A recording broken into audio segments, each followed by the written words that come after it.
ভোটের বাংলায় ফের অমিত শাহ।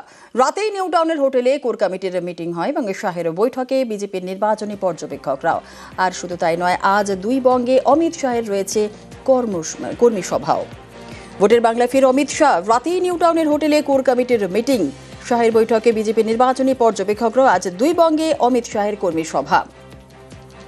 ভোটের বাংলায় একই দিনে দুই বঙ্গে শাহ। আজ দক্ষিণবঙ্গে এবং উত্তরবঙ্গে অমিত শাহের কর্মী সভা। আজ ব্যারাকপুরে আনন্দপুরের মাঠেও শাহের রয়েছে কর্মী সভা।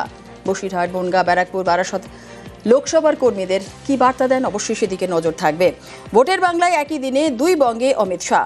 আজ দক্ষিণবঙ্গ, উত্তরবঙ্গে অমিত শাহের কর্মী সভা। আজ ব্যারাকপুরে আনন্দপুরের মাঠে শাহের কর্মী সভা। ভোটের বাংলায় ফের অমিত শাহ। গতকাল রাতেই নিউ টাউনের হোটেলে কোর কমিটির মিটিং সারেন। শাহের বৈঠকে বিজেপির নির্বাচনী পর্যবেক্ষকরাও। ভোটের বাংলায় একই দিনে দুই বঙ্গে অমিত শাহ। আজ দক্ষিণবঙ্গে এবং উত্তরবঙ্গে অমিত শাহের রয়েছে কর্মী সভা। ব্যারাকপুরের আনন্দপুরের মাঠে শাহের কর্মী সভা রয়েছে। বসিরহাট, বনগাঁ, ব্যারাকপুর, বারাসত লোকসভায় কর্মীদের কি বার্তা দেন, অবশ্যই সেদিকে নজর থাকবে। সুস্মিতা রয়েছে, আরো বিস্তারিত জানাবে। সুস্মিতা, ভোটের বাংলায় একই দিনে দুই বঙ্গে অমিত শাহ। আজ দক্ষিণবঙ্গ এবং উত্তরবঙ্গে অমিত শাহের রয়েছে কর্মী সভা।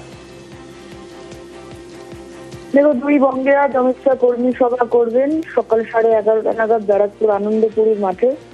উত্তর 24 পরগনা বিভাগের সাংগঠনিক বৈঠক, যেখানে উপস্থিত থাকবে বনগাঁ, বারাসত, বসিরহাট এবং ব্যারাকপুর লোকসভা কেন্দ্রের কর্মী সমর্থকেরা। মূলত বিজেপি তার ভোট ব্যাংক এই মুহূর্তে দিল্লি নেতৃত্বের তরফ থেকে সরেজমিনে বুঝে নিতে চাইছেন এবং যে কারণেই কর্মী সভার মাধ্যমে অমিত শাহের বার্তা। এবং তিনি মূলত ভোকাল টনিক দিচ্ছেন। এর আগেও আমরা দেখেছি যে 31শে ডিসেম্বর সায়েন্স সিটিতে, সেখানে কলকাতা মহানগরীর সাংগঠনিক বৈঠক ছিল, সেখানে একই রকম ভাবে হোমটাস্ক দিয়েছেন অমিত শাহ, বেঁধে দিয়ে দিয়েছেন লক্ষ্যমাত্রা। একইভাবে ব্যারাকপুরেও আজ তিনি সেই কাজই করবেন বলেই বিজেপি কর্মী সমর্থক মনে করছে।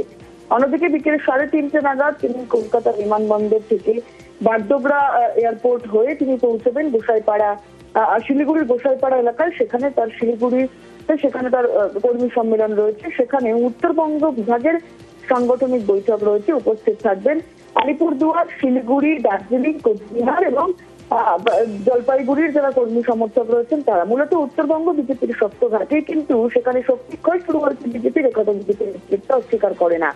কোচবিহারে তাদের লোকসভা কেন্দ্র, সেখানে তারা দুই আসনে পরাজিত হয়েছে 24 লোকসভা কেন্দ্রে। সুতরাং সেখানে ক্ষয়িষ্ণু শক্ত ঘাঁটিতে বিজেপি 26 নির্বাচনের লক্ষ্যে কতখানি প্রস্তুত, সেই শক্তি বুঝে নেওয়ার চেষ্টা করছে অমিত শাহ। এবং সে কারণে আজকের জনসভা, সেখানেও অমিত শাহের কি বার্তা থাকে সেটাও দেখার। একেবারে সেদিকে নজর থাকবে। বেশ, অনেক ধন্যবাদ সুস্মিতা।